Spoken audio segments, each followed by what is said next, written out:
This is CBC Winnipeg News.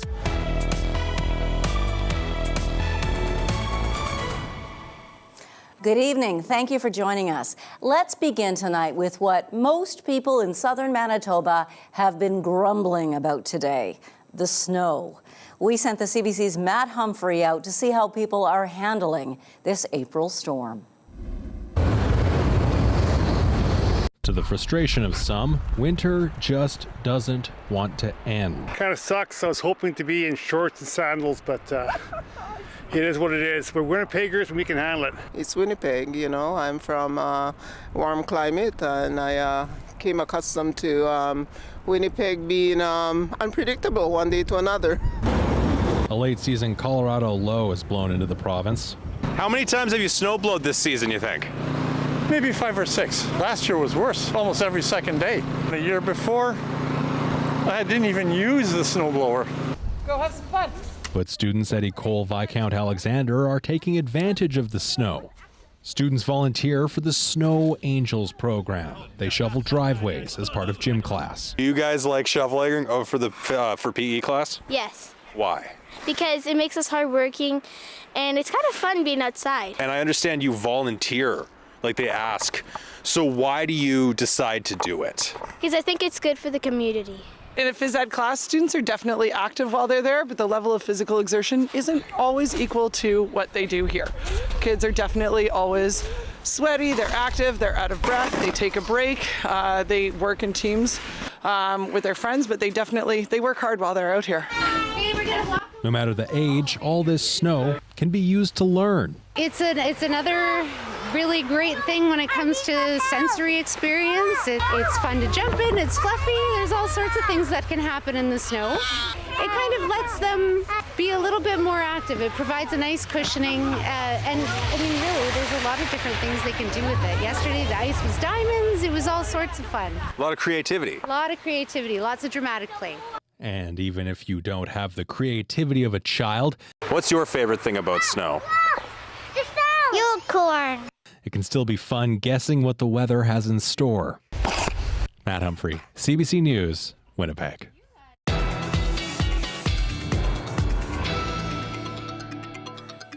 Our weather specialist Marjorie Dowhos joins us now. So do we have more snow on the way still, Marjorie? Yeah, we actually do, Janet. And you can see here in the satellite radar this Colorado low. Yes, 2 words we've become very familiar with. It continues to cycle here over southern Manitoba, southeastern Manitoba, and look, northwestern Ontario. That's just how big this system is. If we zoom in right now a little bit closer to our neck of the woods, you can see how this Colorado low continues to sit over us, bring some snow and also some stronger winds. So this Colorado low is going to stay with us tonight. We're going to expect to see more snow through the overnight period, about 2 more centimeters here in Winnipeg. It will start to taper off tomorrow morning, as you can see there. Late in the morning is when this Colorado low can start to push out east. That will bring the snow and the flurries to an end. We're going to see a cloudy sky on Thursday, ridge of high pressure in behind it brings sunshine and that much needed relief for Friday, just in time for the long weekend. And I'm going to have more details on your forecast coming up in just a little bit here, Janet. Thank you very much, Marjorie. Condolences are pouring in for a 33-year-old First Nations woman found dead in a Winnipeg landfill this week. Linda Mary Beardy was a mother from Lake St. Martin. The discovery of her remains sparked renewed calls to do more to protect Indigenous women and girls. CBC's Josh Crabb reports. The site of a sacred fire lit for Linda Mary Beardy at the Mumaway Centre in Winnipeg Tuesday night is now covered in snow. Members of the 33-year-old woman's family gathered here with community members for support and healing. Not far from there, Elder May Louise Campbell has been holding grieving circles. We need to grieve and talk about how this affected us emotionally, because it happens too often. It happens too often. Beardy was found dead Monday in an area of the Brady Road landfill actively accepting collections. Winnipeg police say her remains were left there by a garbage truck and found by staff within a couple of hours. She's the 4th First Nations woman known to be left in an area landfill in just over a year. In Ottawa, the discovery of Beardy's body has prompted renewed calls for action. To state that our women are not garbage and that our women have to be respected. Our women have to be supported. Assembly of First Nations Regional Chief Cindy Woodhouse wants a new intergovernmental table to implement the recommendations from the final report of the inquiry into missing and murdered Indigenous women and girls, something Canada's Crown Indigenous Relations Minister Mark Miller says he supports. Our women continue to go missing at alarming rates and to be hurt and violence at them at alarming rates, and we need to start implementing those calls to action. The Prime Minister says his heart goes out to Beardy's family. It is heartbreaking to see this continue to happen. Justin Trudeau says the government needs to do more to end the epidemic of violence Indigenous women and girls face. NDP leader Jagmeet Singh says the federal government must take action now. It has to be done. Women are dying, lives are being taken, and we have to take it seriously. And so far, we've not seen those calls for justice implemented. Manitoba's Justice Minister Kelvin Gertsen pointed to an integrated RCMP and Winnipeg Police unit to find missing people. That's a proactive policing measure that we're looking at. Winnipeg police weren't able to say how or when Beardy died and had no updates Wednesday on the investigation into her death. Community members are planning to honor Beardy Friday evening at 5. They're going to walk from Portage in Maine to Winnipeg City Hall. Josh Crabb, CBC News, Winnipeg. The union representing workers at Brady Landfill sent an email yesterday offering help to people who work there and are impacted by this discovery of Beardy's remains. In this email, Union President Gord Delbridge advises staff to talk to colleagues or to a counselor through their Employee Assistance Program. Winnipeg Police Board Chair Marcus Chambers said earlier today the city needs to do more to prevent violence against Indigenous women, like opening 24-hour safe spaces. Again, I want to thank our staff, the City of Winnipeg staff, for the hard work that they've done, or the protocols that are in place that assist in situations like this. But again, it's all of the work that we need to do well in advance of these occurrences happening. A letter from healthcare professionals calls on the province of Manitoba to rescind its proposed Addiction Services Act. Bill 33 establishes licensing requirements for supervised consumption sites and certain addiction services.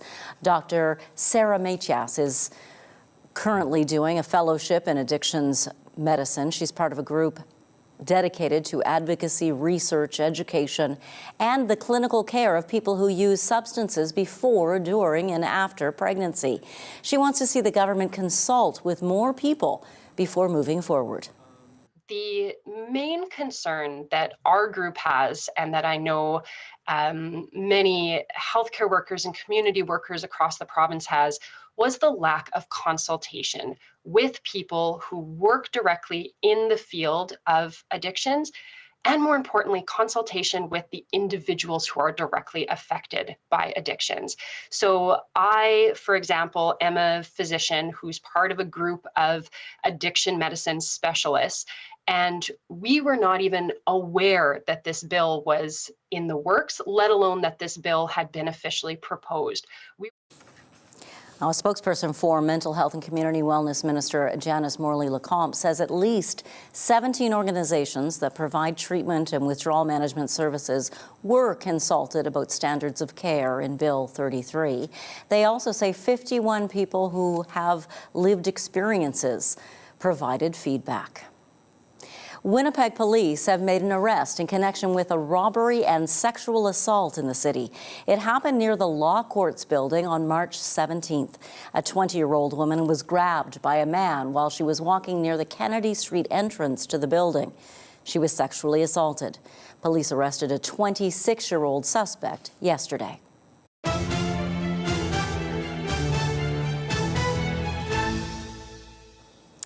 We're down to 5 games left in the regular season for the Winnipeg Jets. Fans expect tonight's home game against the Calgary Flames to be intense as both teams fight for the last ticket to the playoffs. Shoots into traffic, loose puck bouncing around, goes wide.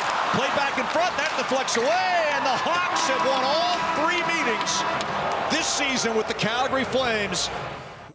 The call on Sportsnet is Calgary lost by 1 to Chicago last night. The Flames will be fighting for their playoff lives tonight, but the Jets can't let them win. If they do, they risk getting knocked out of the wild card spot they currently hold.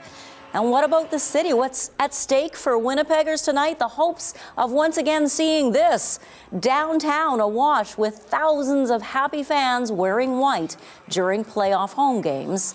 The whiteout parties, you remember them.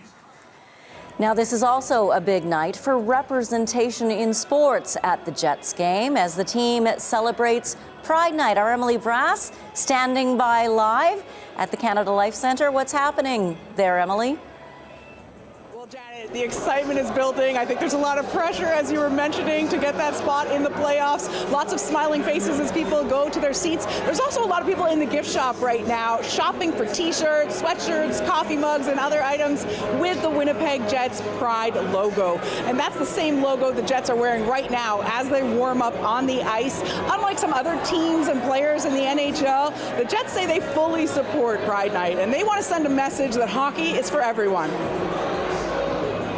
We arrived at that decision as a team, and it's important. We want to make sure our rink, our facility, it's a welcoming place. Everyone can feel included on it. It means a lot. I think we're obviously supportive of everybody's viewpoints, but for me personally, I think this is something that is really important in the way the world is, making it inclusive, making it important for everybody. I truly believe hockey's for everybody, and everybody should feel comfortable coming to the rink. And also here tonight are several LGBTQ plus organizations, including the Rainbow Resource Center that's based here in Winnipeg. And right now here with me is their Director of Advocacy, Ashley Smith. Ashley, what do you think about the Jets having Pride Night tonight? I'm really happy that the whole team is on board and supporting the queer communities tonight. It's great that True North leadership and the whole team is ready to support the 2S LGBTQ plus community. And what do you think about them, sticking with the plan to celebrate Pride Night when other teams, other players decided to pass? Exactly. All week I've heard a lot of stories going around, and it's very easy for some people to say that politics or religion or even just good manners are a reason to discriminate against our community. I'm just really happy that the Jets rallied together, took a stance, and they're standing by us tonight. Yeah, because you're saying now is not the time to be neutral. What did you mean by that? That's right. Anti-trans rhetoric and anti-queer rhetoric as well is on the rise in the States, and it's making its way into Canada. We may feel safe here, but we need people to take a stance and stand with us tonight. In general. Yes, of course. Yes, and that support from the Jets. What does that mean to a young LGBTQ plus athlete that, wants to embark on a career in sports? Exactly. Well, there's a lot of queer kids out there, 2S LGBTQ plus kids, want to get into sports for camaraderie and wellness, but they may feel excluded from that for fear of discrimination in the locker room or in the playing field. And you know what? It takes leadership like True North and the Jets to say, you know what? Everybody can play sports. You're all included, and I just hope the best that all kids can.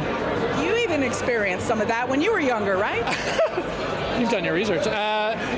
Yes, I myself did fear going into the locker. I didn't play sports because I didn't want to be discriminated against. I was an effeminate kid. That's right. Absolutely, I did feel that discrimination. I just hope that this sends a message to kids that yes, you can play sports. Meanwhile, Rainbow Resource Center celebrating 50 years right now. What do you guys have planned for the anniversary? Exactly. Rainbow Resource Center is Canada's longest serving 2S LGBTQ plus resource center. We have an exciting Pride season ahead of us, so stay tuned for all the events. I think there's 9 separate events that we're putting on, and we're working with a lot of community partners to make that really exciting. We're also moving into our new queer campus called Place of Pride. It's at 545 Broadway in the old clinic building. We move there next month.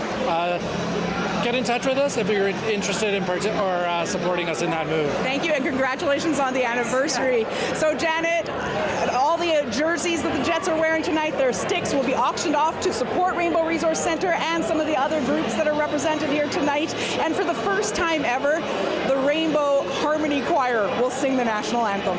Janet? Thank you so much, Emily. CBC's Emily Brass reporting live tonight.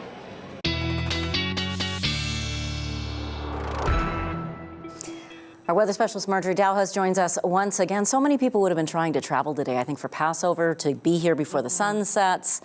What a nasty piece of weather work we got out of there. You and I actually were just looking out the window, and you can just see how strong the wind is. It's nasty. If you remember the graphics that Marjorie brought up, they showed kind of a swirling image. Yeah. There was no snow falling when we started the show here downtown, but now, wow, is it blowing around? Yeah, visibility today in Winnipeg, Janet, less than 2 kilometers. It was actually worse this morning. It was actually about 0.8 kilometers. So blowing snow, strong wind. We've seen wind gusts up to 60 that's associated with this system.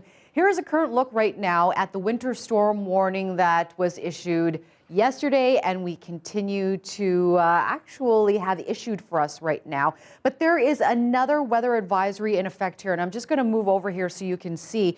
This is western Manitoba here, Brandon, areas like Nipawin, Minnedosa, Riding Mountain. This is a blowing snow advisory, and this is also due to that Colorado low, which is bringing northwest gusts anywhere between 40 to 60. A look now at our current conditions here in Winnipeg. Blowing snow, and that snow continues to fall. Right now it is -6. Our daytime high got up to -5 today. That was around the lunch hour. North wind 30. At times we've been seeing gusts at 50, 60. The barometric pressure is rising, which means that the clouds are breaking up, and that is a sign that this system is still here, but it's starting to actually move on. Here's a look now at Futurecast. As we mentioned earlier, this Colorado low continues to sit over southern Manitoba, southeastern Manitoba. Northwestern Ontario is actually going to see quite a bit of snow again overnight. We're looking at about 2 centimeters here in Winnipeg overnight, about 5 to 10 out in northwestern Ontario.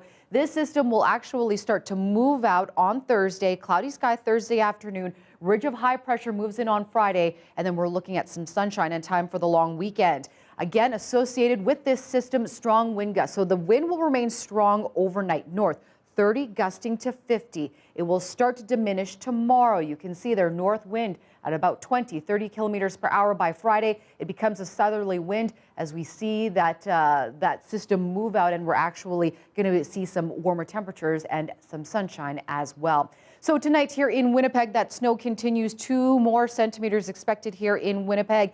We're looking at a low of -7.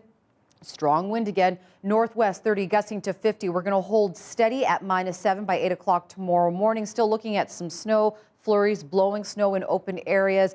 The snow will start to taper off by late morning, early afternoon, and then we're looking at a high of -2 there. You can see the wind starting to diminish out of the northwest. So sunshine on Good Friday, high of 0. We're still well below seasonal for this time of year, which is usually around 7 degrees. Warming up on Saturday to a mainly sunny sky around 3 degrees. And for Easter Sunday, 4 degrees under a mix of sun and cloud. I'm going to break down a little bit more on snowfall totals and also how much more some areas are going to expect tonight coming up in your regional forecast, Janet. If you say my backyard is getting more, I'm going to break down. Oh, no, but it'll please just be don't. like that. Okay, no more shoveling. No more shoveling. Thank you, Marjorie.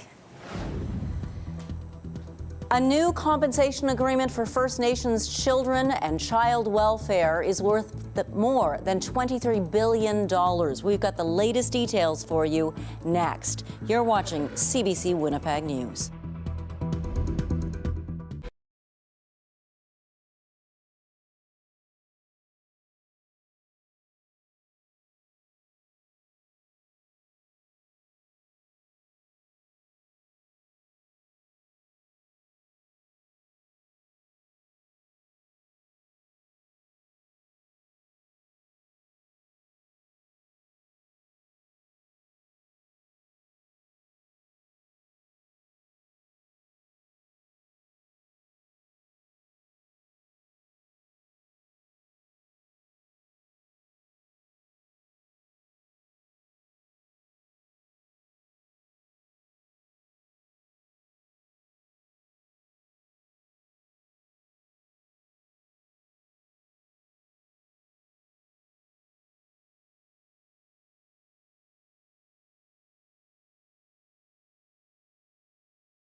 The federal government says it's hopeful a new compensation agreement on First Nations child welfare will end a long legal battle. The deal is worth more than $23 billion for children and families harmed by Ottawa's underfunding of services on reserve. As Olivia Stefanovich reports, the deal could be precedent-setting. A breakthrough, 16 years in the making. We are proud to say that this revised agreement is the best possible for our children and families who have been so significantly impacted by Canada's discrimination. A new proposed settlement for long-awaited compensation, addressing Canada's chronic underfunding of the First Nations child welfare system, along with delays and denials of essential health services. I believe we finally have turned a corner to bring this wait to an end. A historic $23 billion deal to right historical wrongs. Imagine being 11 years old and being on the street in Saskatoon. I have no idea how I made it. I don't know how I made it. Recognition of the harm caused by a broken system that separated more First Nations children from their families and cultures than at the height of the residential school era.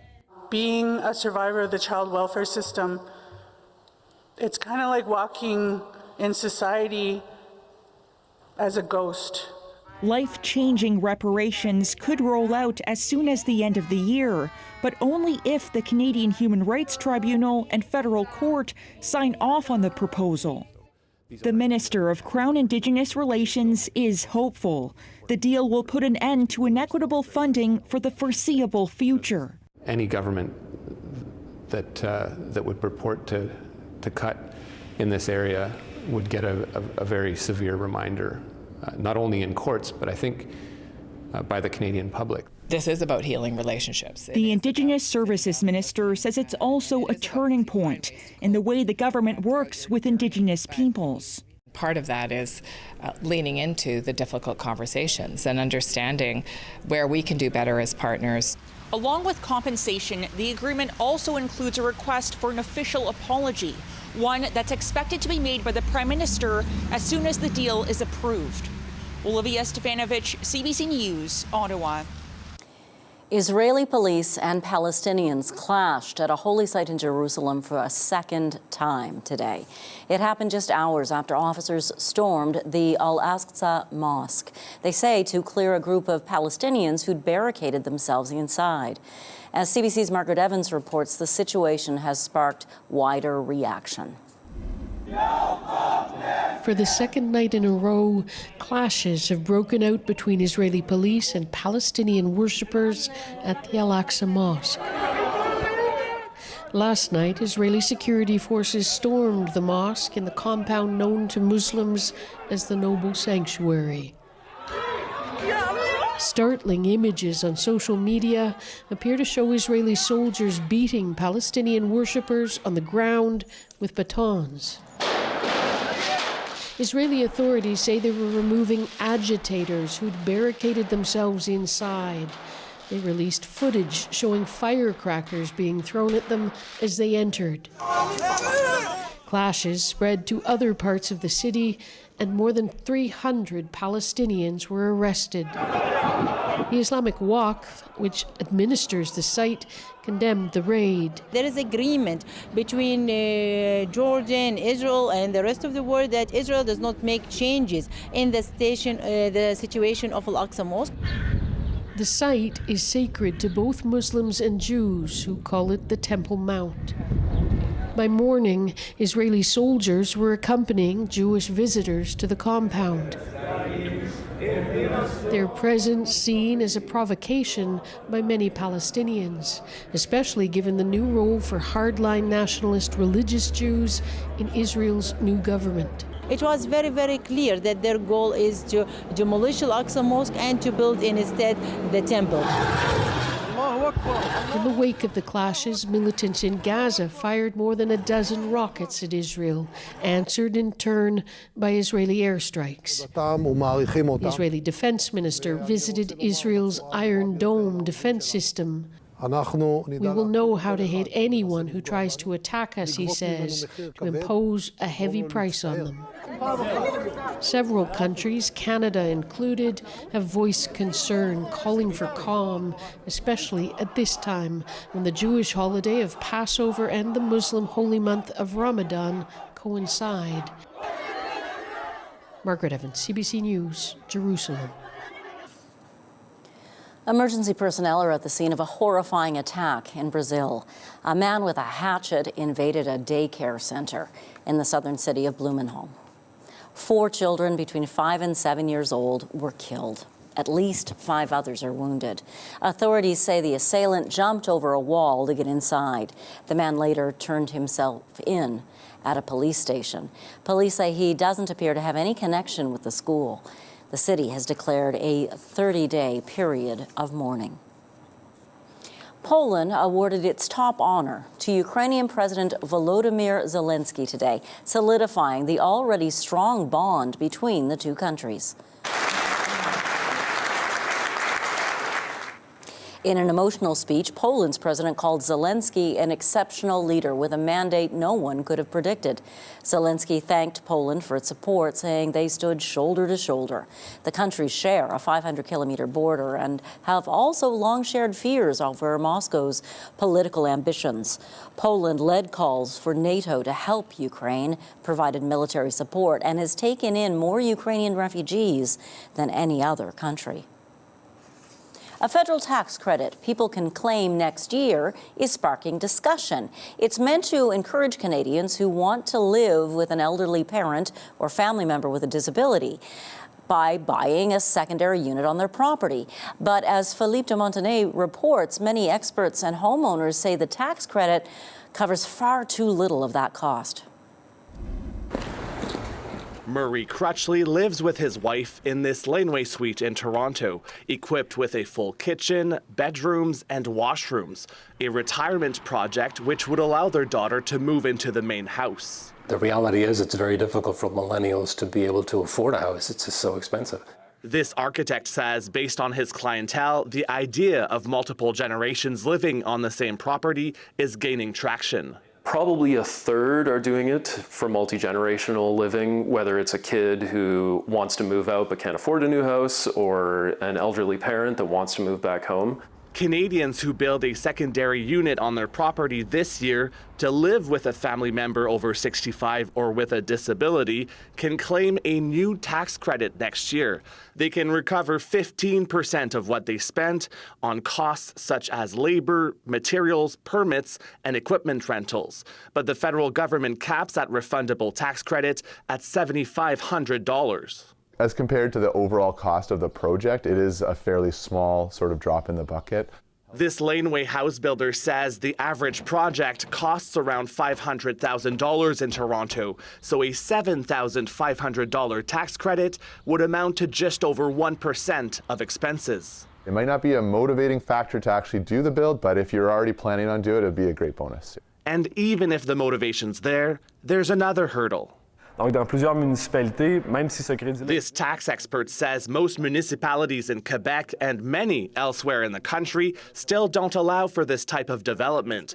While Ontario allows laneway housing province-wide, only a handful of cities in other provinces do, such as Calgary, Halifax, and Vancouver. BC is set to bring in legislation this year to allow secondary suites everywhere in the province. Many seniors are looking forward to downsize in their own neighborhoods as well, and maybe even have their kids and grandkids living next door.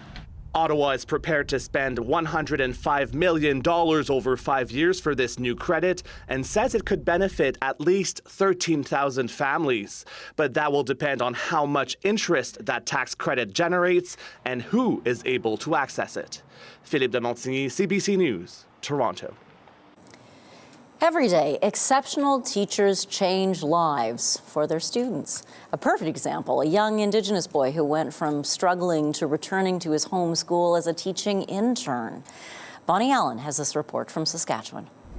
Oh, on this page, after I give you guys direction. Drayden Sear is still getting used to his new title, Mr. Sear, but the 22-year-old teaching intern is comfortable in this classroom. He used to be a student here. The thing that made me want to become a teacher was kind of just how amazing my early teachers were, and they really helped me set my life on a better path than the one I was headed down. His old teacher still remembers that path he was on. The one thing I know about Dre is in grade 5, his attendance was horrendous. In fact, his mom talked about how she would go off to work and find out later on in the day that he hadn't gone to school again and again and again and again. So for grade 6, Sear's mother enrolled him in this inner city school. It had just opened, and the Mother Teresa Middle School promised a private education for free. A small group of mostly Indigenous students nurtured with everything from food and transportation to sports and counseling. Anything to help them graduate and find jobs. CBC News interviewed Sear when he was 13. When I first came here, I was like below, so they taught me and made me smarter and taught me how to read better. And he was asked about his future plans. At the end of this school year, Drayden will move on to high school. Eventually, he wants to be a math teacher and coach, so he can pay this opportunity forward. Because I can pass on to others my knowledge of things. It's definitely been something that I've imagined or dreamt about, but I had no way of telling for sure. It really actually makes us all really incredibly proud to say that we've had an impact on this young man's life. And now it's Mr. Sear's turn. His student, Lucas Whitestar, appreciates having an Indigenous teacher and one who used to sit in this very spot.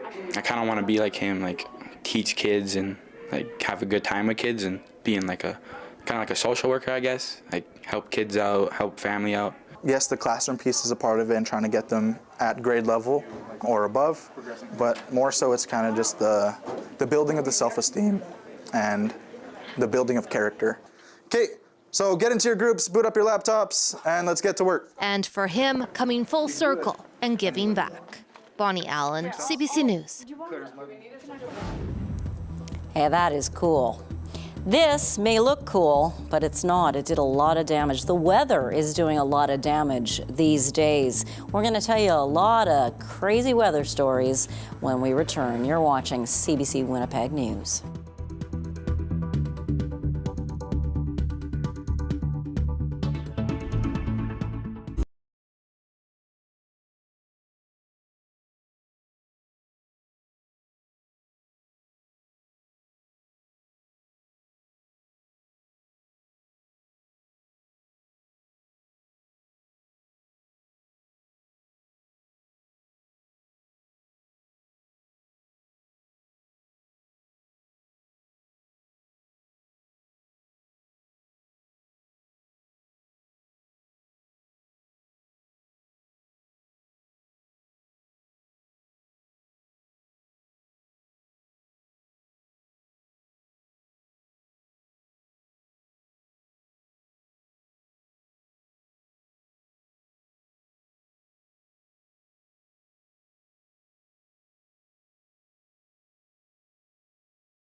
At least 5 people are dead after a massive tornado ripped through parts of Missouri early this morning. The twister caused widespread damage in some rural counties in the southeastern area of the state. A lot of damage, trees falling over on cars. Crews have been searching through rubble of destroyed and damaged homes using chainsaws to cut back down trees in the hard-hit Bollinger County. That's located south of the St. Louis region. Meteorologists say the tornado stayed on the ground for about 15 minutes. It traveled up to 32 kilometers. Twisters were also reported in Illinois and in Iowa. Today's severe weather is the third in a series of massive storms over the last few weeks to hit parts of the U.S. And one of those big weather systems is now sweeping up from the U.S., bringing severe weather to parts of Canada. Storms and freezing rain warnings stretch from here to Halifax today. Parts of southwestern Ontario are also under a tornado watch.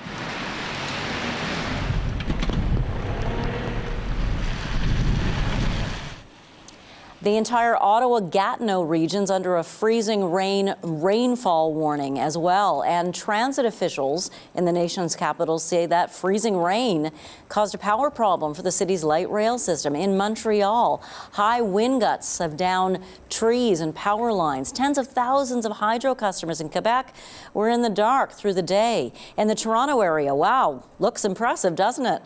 Thunder and lightning storms rolling through, bringing heavy rain.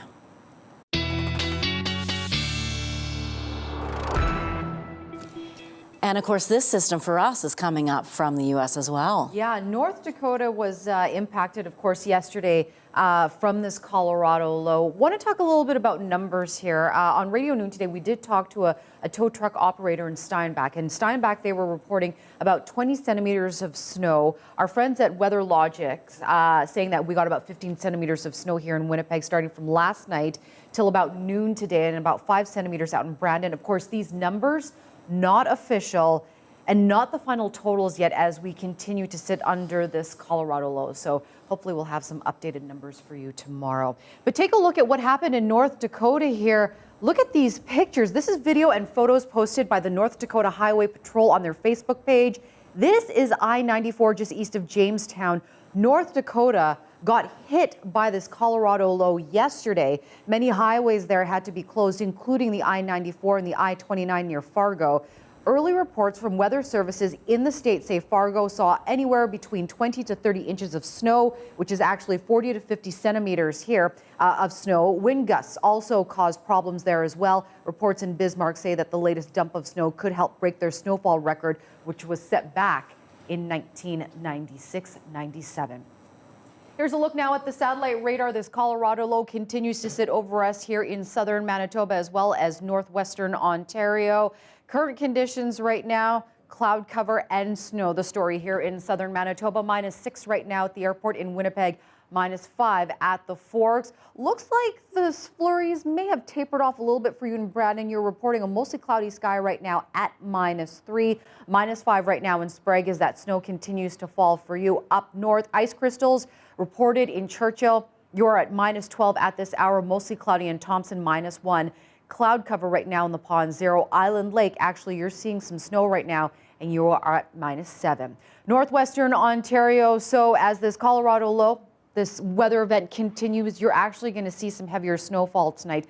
5 to 10 centimeters expected overnight. At times that snow could be heavy. A low of -10 overnight in Kenora, -11 in Red Lake as well, -11 in Dryden. The snow continues here in Winnipeg, southeastern Manitoba and the Red River Valley. We're looking at anywhere between 2 to 4 centimeters of snow here. An overnight low of -8 in Steinbach, -10 in Barons River, -8 in Emerson. Starting off the evening with some snow for you in the Brandon area, but that snow will start to end after midnight. 2 more centimeters expected in Portage and Morden, lows of -8.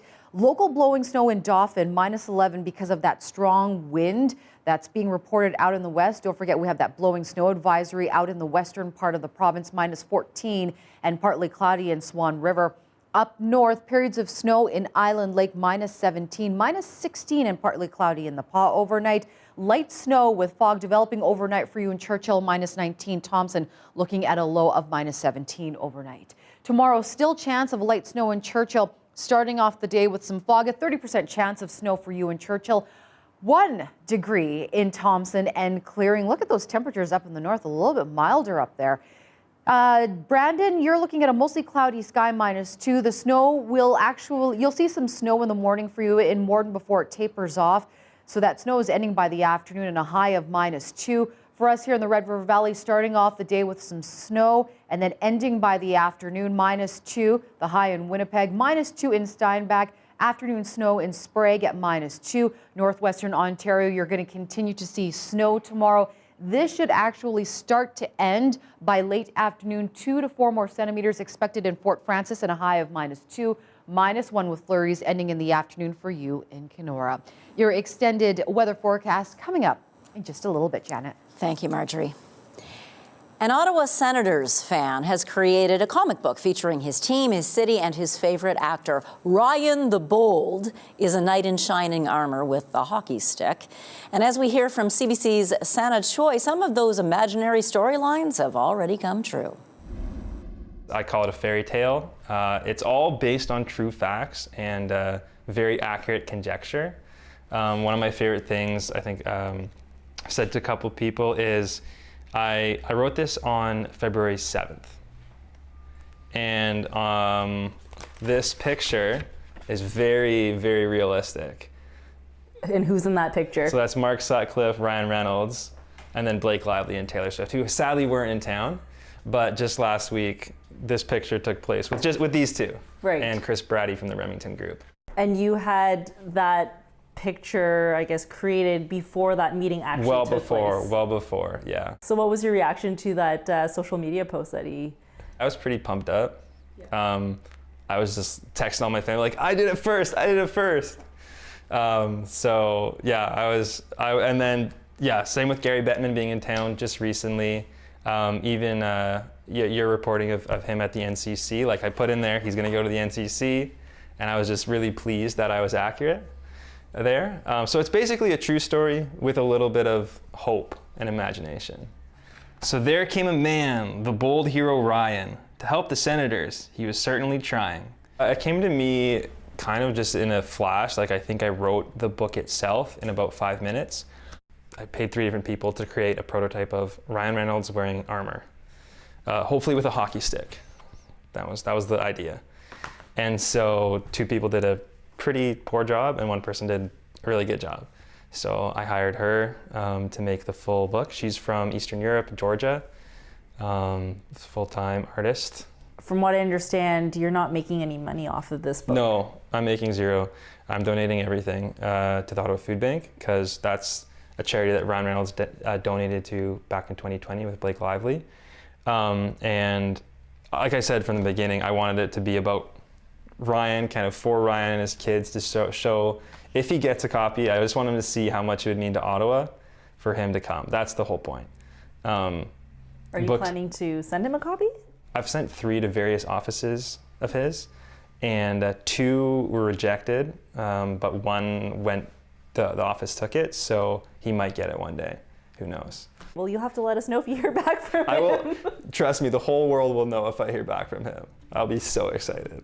Just please buy the Ottawa Senators.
Tonight at sundown, Passover begins. Jewish families have been busily preparing meals and their homes, making sure anything with yeast or any other rising agent, they call it leaven, is gone from their property. This afternoon, I convinced a very busy Winnipegger to take a short break and tell me about Passover. Hadass Aviatar, thank you so much for joining us. My pleasure. I think most families can relate to cleaning before they have family over for a holiday, but Jewish families do extra cleaning. Why is that? Well, it's Passover, and one of the main commandments of Passover is to remove all leaven, what we call chametz, remove all leaven from our dwelling. So anything that has risen, has any puffiness to it, usually because of yeast. It's because of the story about the bread that there wasn't time for it to rise. So we don't eat or own, more importantly, anything that has risen more than 18 minutes. So it's some serious cleaning, yeah. So as the Jews were escaping Egypt, they didn't have time to wait for the bread to rise, and that's why unleavened bread is what you eat. Tell us more about the food and what you do to celebrate Passover. Yeah, well, of course, food is an important part of any celebration in any culture. So in our case, like the main difference really between Passover food and other kinds of food is that it has to be certified free of leaven. So if you've ever been to, you know, one of the Sobeys on Taylor this time of year, there's like a whole aisle full of things that are kosher for Passover. So there's that. And otherwise, it's just a festive meal. And the main difference there is that there's matzah instead of bread. And we prepare a plate, a ritual plate with certain ritual items, like people use a shank bone. We use a beet because we're vegetarians. And there's an egg because it's spring. And there's a bitter herb because of the bitterness of slavery and various other things. So that's like a major food thing. And, you know, we gather around the table and we tell the story of the liberation from Egypt. That is the main thing. The food is just part of it. I understand that the youngest person at the table has a special task. What's that? So that's the 4 questions. So right at the beginning of the Seder, that's what the ritual storytelling, if you will, is called. It literally means order. There's a certain order to the things. And so the youngest person, ideally a child, but like in my house, it'll be a 20-year-old, they sing 4 specific questions about why we're doing things differently from how we normally do. In fact, it's called Manishtana. How is this different? And how is this night different from all other nights? And they sing these 4 questions. And then basically the rest of the evening is spent answering these 4 questions with the story of our liberation. And it's the birthday of the Jewish people, if you will. It's a birthday celebration because when we went down to Egypt, we were only 70 souls, and then we were there for about 400 years and became a nation. And then coming out of Egypt, so Egypt in the Hebrew name for Egypt is Mitzrayim, which means the narrow place. And there's lots of birth metaphors. It's the narrow place you come through. There's the, you know, sundering of the Red Sea. You can imagine if you've given birth. And so all these birth metaphors. And then we come forth as, you know, as a free people. And of course, they were slaves. And so there was this whole process of becoming a free people. And so I like to think of this as being a birthday party for the Jewish people, is what Passover is about. Well, there's a deep root of social justice as well, because you know, we're enjoined like 36 times, I think, in the Torah to be kind to the stranger because you know the heart of the stranger, for you were a stranger in Egypt. And so there's a very deep root of social justice as well. Hadass Aviatar, I am so grateful for this. Have a wonderful holiday. Thank you so much. Your 7-day forecast and daily lift still to come after the break.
Snow tonight, but that Colorado low will start to move out on Thursday. We're looking at a high of -2 and then sunshine in time for the Easter long weekend, Janet, and the potential for some double digits next week.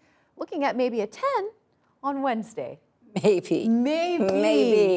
Well, Come on, Janet, with this weather, I think Barbie's convertible wouldn't actually perform that well. She'd probably need something with four-wheel drive. Luckily, I'm sure she has one because, Barbie has everything, even a movie. Here's your Daily Lift.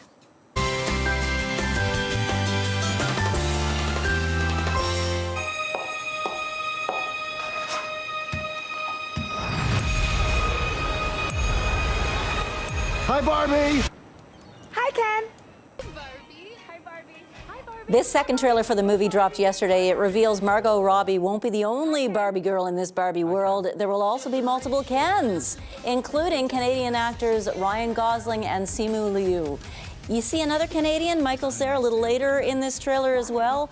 Barbie hits theaters in July. Oh, wow. And sadly, I am probably going to go see it. Wow. It looks pretty lame. I probably will too. It's just my childhood come to life, right? Have a great evening. Good night.